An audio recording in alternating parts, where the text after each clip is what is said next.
ya. Jadi kita akan bincang sedikit dengan pembicaranya. So, kemudian nanti kita lanjutkan.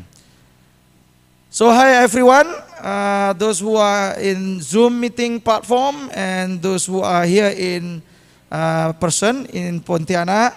So, we would like to continue our session with our invited speaker from Vietnam. So, we should welcome Dr. Troung. Hello, brother. How are you? Are you there already?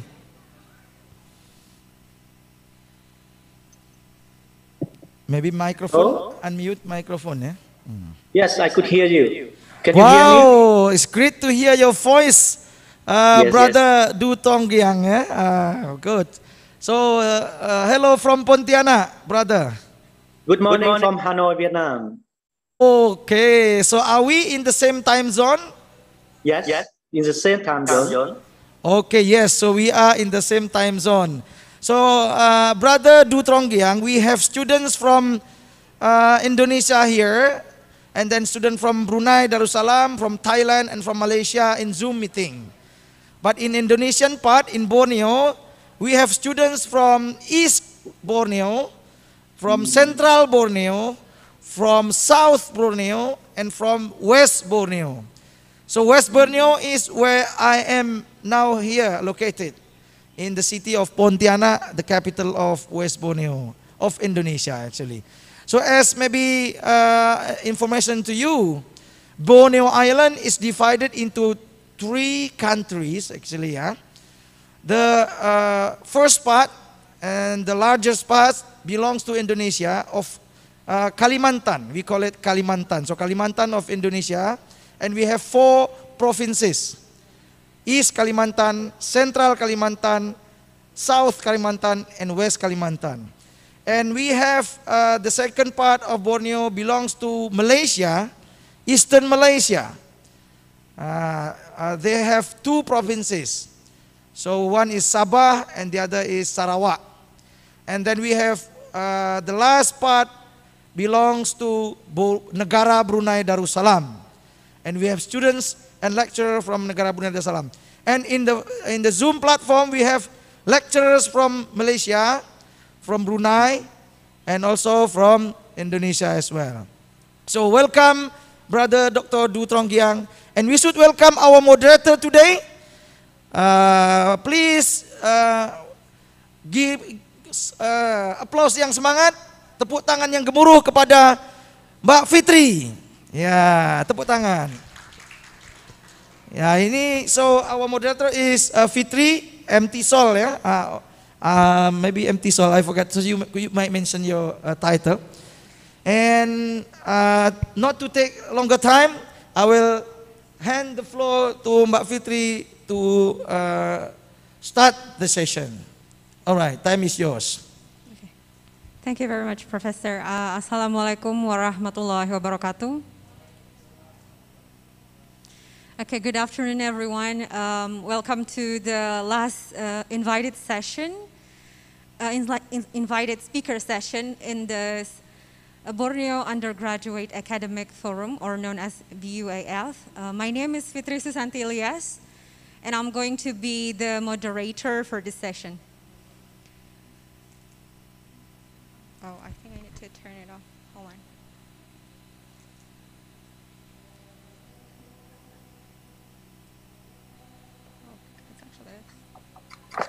Okay, before we go to Dr. Do's presentation, I would like to go for several things. The first thing is that Dr. Do, you will have 20 minutes to present your study, and the last 10 minutes will be used for the question and answer session. And secondly, for the participant, you will have the opportunity to ask Dr. Do for questions by typing your question in the chat box. And you may write your question anytime during the presentation, but we will only address them once we get to the question and answer session at the end of today's presentation. I think it's better to get to know who the speaker is before we listen to the presentation. He is Dr. Troung. I hope I pronounce your name correctly, sir. Yes. And he's working as the head of Department of Information and International Cooperation in Institute of Imperial Citadel Studies in Vietnam Academy of Social Sciences in Hanoi. He is in charge of promoting the international cooperation in the field of archaeology and history in Vietnam. He's also in charge of organizing international conferences and seminars and constructing a database of Vietnam Imperial Citadel Studies. He has been invited to various academic events held by Asia Research Institute, Asian Civilization Museum, and Southeast Asian Ceramic Society. He's known as a regular presenter at many scientific conferences in Japan, China, Singapore, Malaysia, Thailand, France, and Netherlands.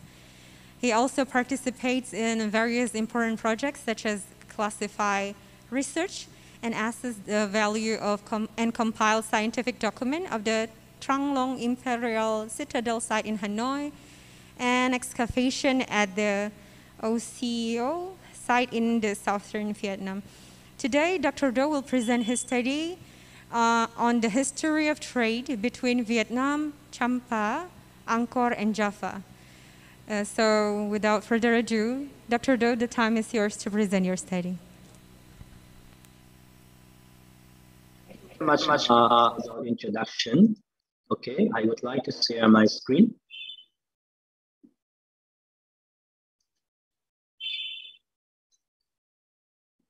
Okay. Could you see my screen yet? Yeah, we can see it clearly. Okay, thank you. To the, like, oh yeah, that's better. Okay, good. Thank you, Fiji, for introduction, and thank you, Professor, for inviting me to be the presenter of this important conference. And I am very happy to be here today, and a representative from Vietnam, and joining the conference. And I have learned a lot from the presentation and from the question from students during this morning presentation.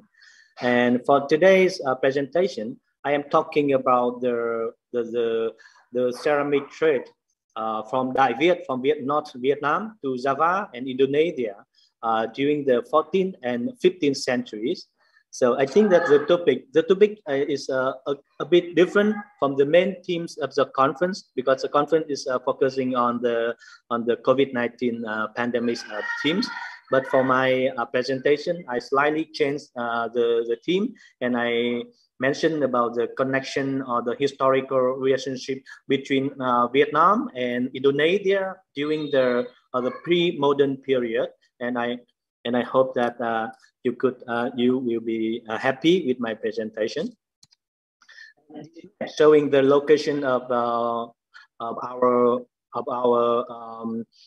geographical linkage. I am here in Hanoi in the blue circle here, and you are in the red circle in the below, right? And for my presentation, firstly, I will introduce briefly about the ceramic production and ceramic making tradition in North Vietnam. And the second part will be presenting about the Vietnam ceramic traded and excavated in historical and archaeological site in Indonesia. For my first slide, I introduce some important books that mentioning and researching about the ceramics and the trading ceramic in Vietnam. For example, the book by the Prof. Bùi Minh Chi, by Prof. John Guy, and some others. So here are some important that published in English for the international reader who would like to learn and research about the Vietnamese ceramics. This map showing the location of northern Vietnam, where bordering with China, and in history, in many important ceramic production were located in Hanoi and in neighboring region of Hanoi in the northern Vietnam. And the important ceramic trading history of Vietnam is divided into several important phases in which the trade between Vietnam and Indonesia, especially happened in the 4th and the 5th period. It means that during the 13th, the 14th, and the 15th, 16th centuries. This slide showing some important ceramic production center in Vietnam. The red circle is the Thăng Long or Hanoi Center. The blue one is in Hai Duong or the Chu Production Center, and the third one is the purple circle in Nam Dinh Province. This slide showing some important pieces or important ceramic products of Vietnam, including the blue, the green, and the white gray ceramics with very high quality of the products. Here are also some other important products of produced in northern Vietnam from the Vietnamese ceramic kings. Yeah, here are some other samples. So now I introduce briefly some important ceramic grades production in Vietnam. The first one is the inlaid blouse wares. This is the earliest of the Lee dynasty production in the 11th and 12th century. And in the later part of my presentation, I will show you that some pieces, some evidence of this kind of pottery and ceramic was found in Java and in Troung in Indonesia. Here are some sample of the brown gray wares in the 12th and the 13th century produced in northern Vietnam, including the bowl, the dishes, and the jars. Here are some important pieces of the green celadon and the white monochrome wares in the 14th and 14th century made it in northern Vietnam. So by the end of the 14th century and the beginning of the 15th century, there were a procedure of introduction of the blue and white ceramic into Vietnamese after the Chinese occupation in North Vietnam, and also because of the expansion of the maritime trade network in Asia, thus connecting Đại Việt or Vietnam with China and with Indonesia and with other parts of the South Asia.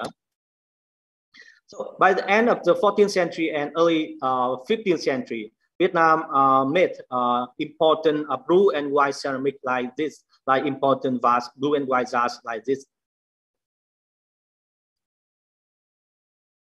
At the 15th century, there were an important event that was the Minh Gap. We call the Minh Gap by the middle of the 15th century, where when the Vietnamese and the Thai, they contributed greatly to the development of the ceramic production and ceramic trade in South Asia. And so Vietnam became one of the most important ceramic export center in South Asia.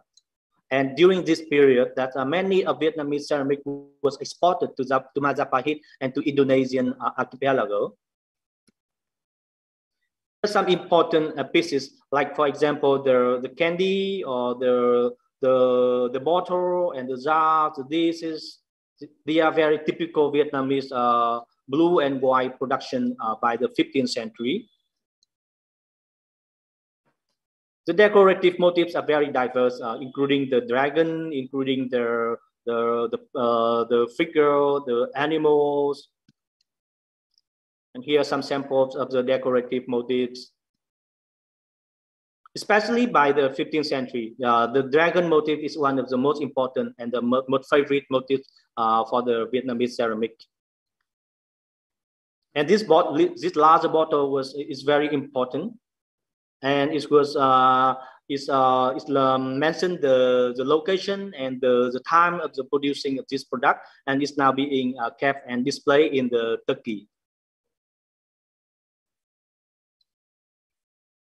This slide and next slide showing some image of the excavation of our job excavation in the ceramic production in North Vietnam. The excavation in many years.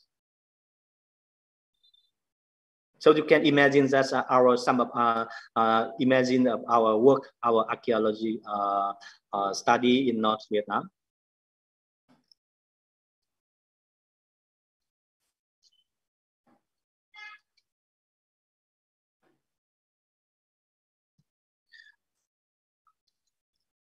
Okay, so so by the 15th century, as I mentioned earlier, because the main gap when the Vietnam and Thailand became important ceramic production and ceramic export center in South Asia. So we also find many shipwrecks in the north on the coast of Vietnam that mentioning the trade ceramic between Vietnam and other countries, especially the red square here showing the location of the Cù Lao Cham shipwreck by the 15th century, where that they brought the production, the ceramic production from North Vietnam and exported to other countries in South Asia.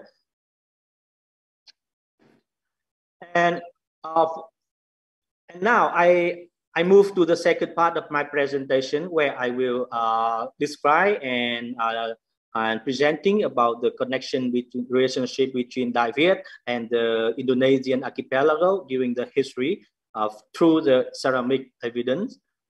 So Vietnamese historical annals recorded many missions from Indonesia, from Java, and from Majapahit to Dai Viet. For example, one time in 11th century, one time in the 12th century, and three times in the 14th century.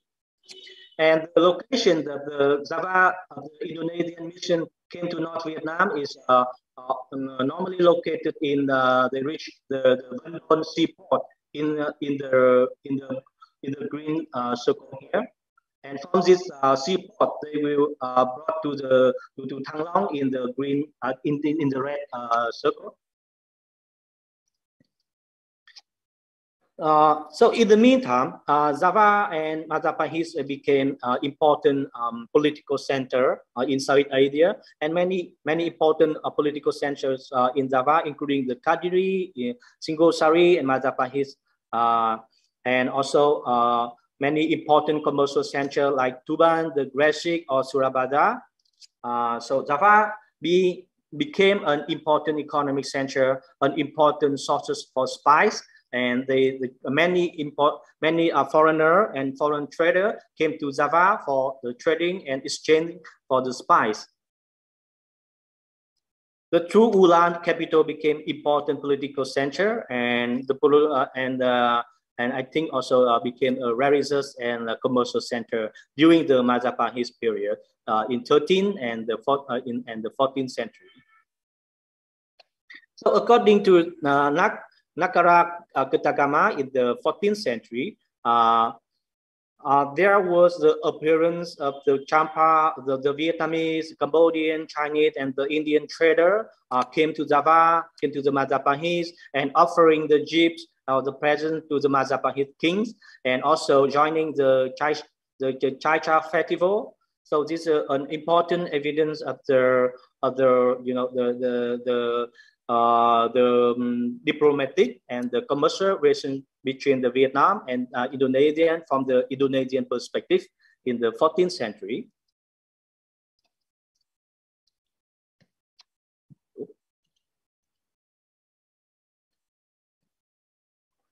This slide I adapted from another scholar. So it's mentioned, you can see the black dot here is showing the location. It's the location where the Vietnamese ceramic was founded and excavated in Indonesia. For example, in Java, in Sulawesi, even in Maluku, and in Borneo as well. So many locations in Indonesia that discover Vietnamese ceramic.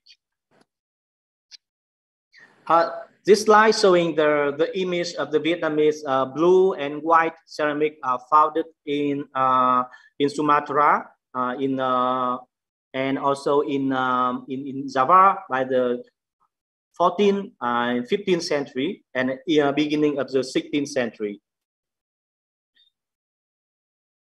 Here are some close look of the ceramic production from Vietnam. Exported to Indonesia. For example, this is a Vietnamese separate cross form ties in Denmark. And do you know that this Vietnamese dye was using as a decorative for the mosque in Denmark and in Kudus.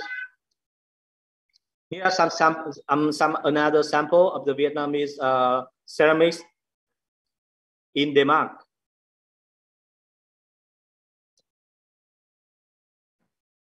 And also some important Vietnamese ceramic that's from the 13th and from the 14th century also found.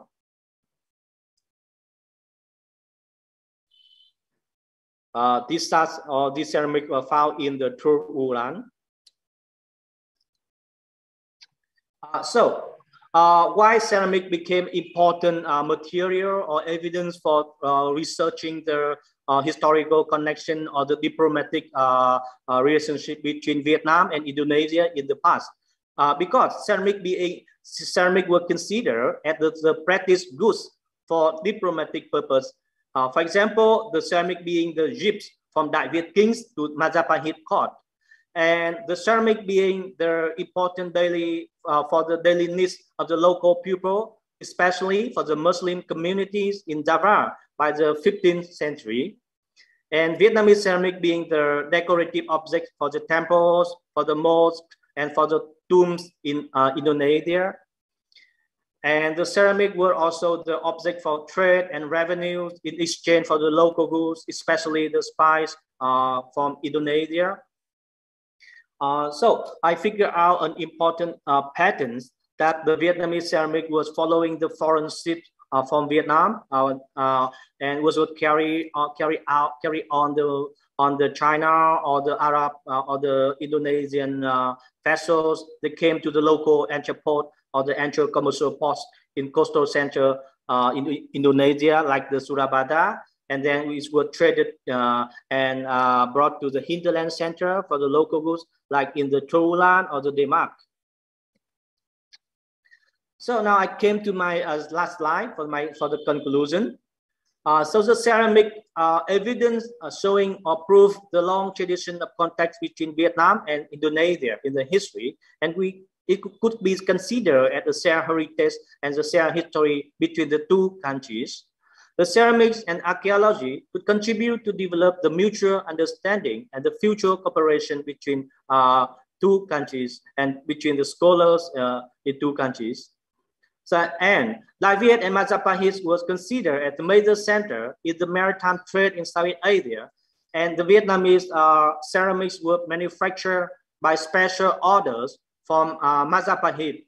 So Vietnamese ceramics could be an important material evidence for the procedure of the Islamization in Java, and this could be an important issue that we could pay attention, and we could make more important research to shed light on this issue.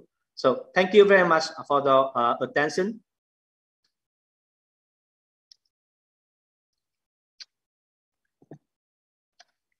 The very interesting presentation. I've never thought that ceramics can have so like long history. I don't know, we do have some ceramics at home, but we never really thought that it has so many like history behind it. So it's very interesting presentation. So we're now going to the question and answer session, but we don't have any question from the chat box. But is there anyone who, there's somebody who is going to ask question? Excuse me. Yeah.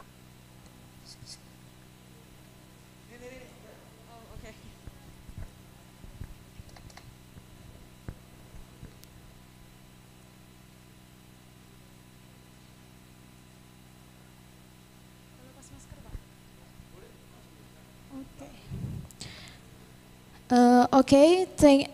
My name is Rofika Zulfa Salsabila, and I'm from Antasari State Islamic University from South Borneo. We know that trade had a big impact on the Islamization of Indonesia, especially Java. And currently, the majority religion in Indonesia is Islam. While trade routes in the past between Java and Vietnam were connected, But why is Islam in Vietnam today is a minority religion?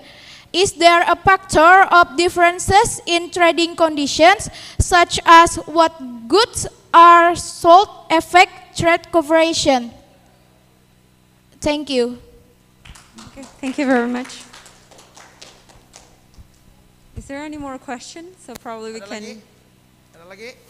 Any more? Ada lagi? No, probably if you don't mind, sir, can I ask a question? Because I saw there are many patterns and colors and shape in the ceramics, right? I was just curious if there is anything, if the shape, the colors, and the what we call it, the pattern represents something, or just creativity. So that's my question. So you have 2 questions. There are 10 minutes to answer that question. Dr. Doe, please answer.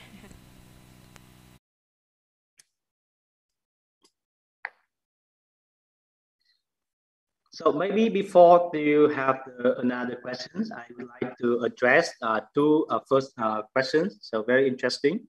So for the first question, why Islam community in Vietnam still a minority community? Yeah, that is correct, and that's a real situation now in Vietnam. So I think that in Vietnam nowadays, that's a small Islamic community in southern Vietnam, especially in Ho Chi Minh City and in Phan Rang, where the Cham ethnic people living in southern Vietnam and also in the bordering with the Cambodia. So we have very small community of the Islamic people. So actually, I really don't know the real historical or the real reason behind that reality, but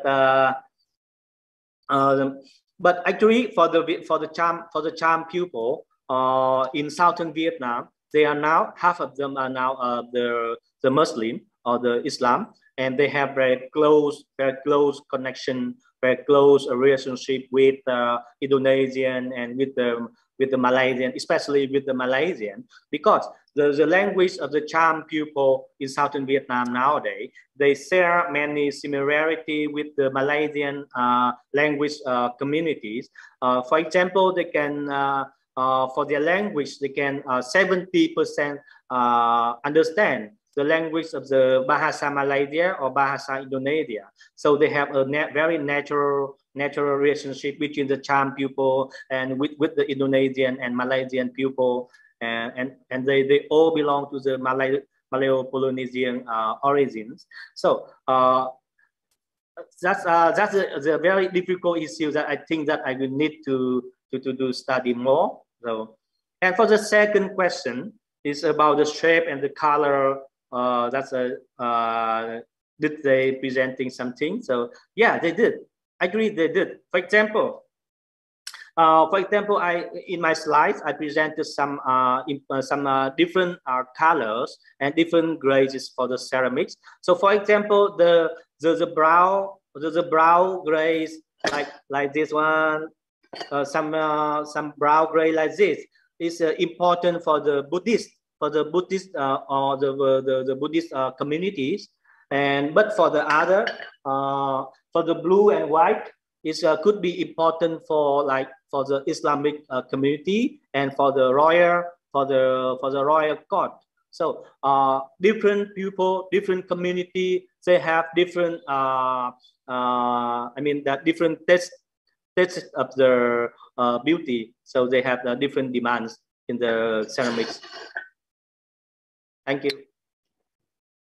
Thank you, Dr. Joe. I think there's one more question apparently. Can you go forward, sir?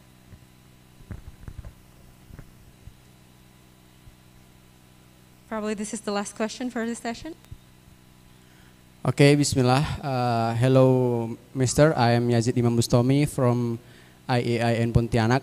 My department is Religious Studies. It's a good presentation about the history of the kingdom in Vietnamese My question is there any kingdoms in Vietnam that have a good connection with kingdom in Java? Okay, Yes. that's it. Thank you. Thank you. Very interesting question. And as I mentioned just in the answering the previous question, so I mentioned about the Cham people or the Cham ethnic community in Vietnam. So the Cham people, they were the owner of another country or another kingdom in the central Vietnam before the 16th century. So before 16th century, in central Vietnam, we have another kingdom, like it's called the Champa Kingdom.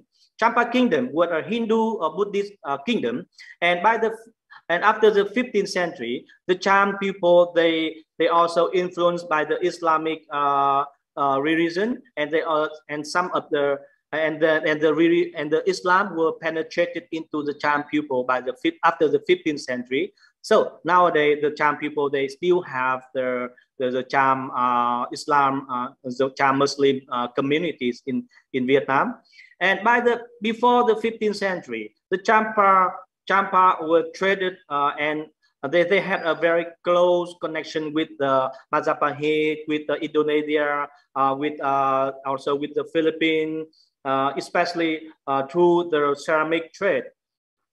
Because by the 15th century, the Champa Kingdom, they also produced ceramics and they exported many important ceramics to Borneo, to Philippines, to Malacca. And like last year, no, not last year, but a couple of years ago, I visited the National Malaysian Museum. So in the storage room of the National Museum of Malaysia in Kuala Lumpur, I found many important Champa ceramic and Champa jars that exported to Borneo and to Sarawak. Sarawak in the Malaysian territory, but also belong to the Borneo, and therefore, and I also have many evidence of the ceramic that traded from Champa to Borneo and to Java as well. But I think that I will present in another forums. So thank you very much, Dr. Do. I think that's the end of the question and answer session. Thank you, Dr. Do, one more time and thank you everyone for attending this session. Have a great day. I think that's it. Thank you very much. Assalamualaikum warahmatullahi wabarakatuh. Waalaikumsalam warahmatullahi wabarakatuh. Give big applause to this session, great session. Thank you, Dr. Du Troung, and thank you, Ibu Fitri. And we have now the end of the session, and I would like to also thank you, Dr. Du Troung. Yeah. Well, Bro Giang, we call him Alex actually. Bro Alex, it's easier for me to mention your name. So Bro Alex, maybe you will have a chance to come here to Borneo maybe next year or some near future when COVID pandemic is over. Inshallah, hopefully we will have better time in the future. And the students here are also interested to visit Vietnam. Okay. How many of you interested to visit Vietnam? Oh, and they all mentioned yes, I am interested. Okay, well, thank you so much. This is the good thing of our 4.0 era, where we can discuss something important through online or virtually. And thank you so much again, Brother Du. I'll see you somewhere on the internet, and hope all doing well with you and your family. Okay. Thank you. Okay, bye-bye. Thank you Dr. Fitri, dan kita semuanya sudah berakhir sesi ini, dan habis ini kita bisa sholat bersama, dan jam 1 kita akan lanjut dengan paralel sesi. Kita tutup sesi ini dengan hamdalah bersama-sama. Alhamdulillahirrabbilalamin. Assalamualaikum warahmatullahi wabarakatuh.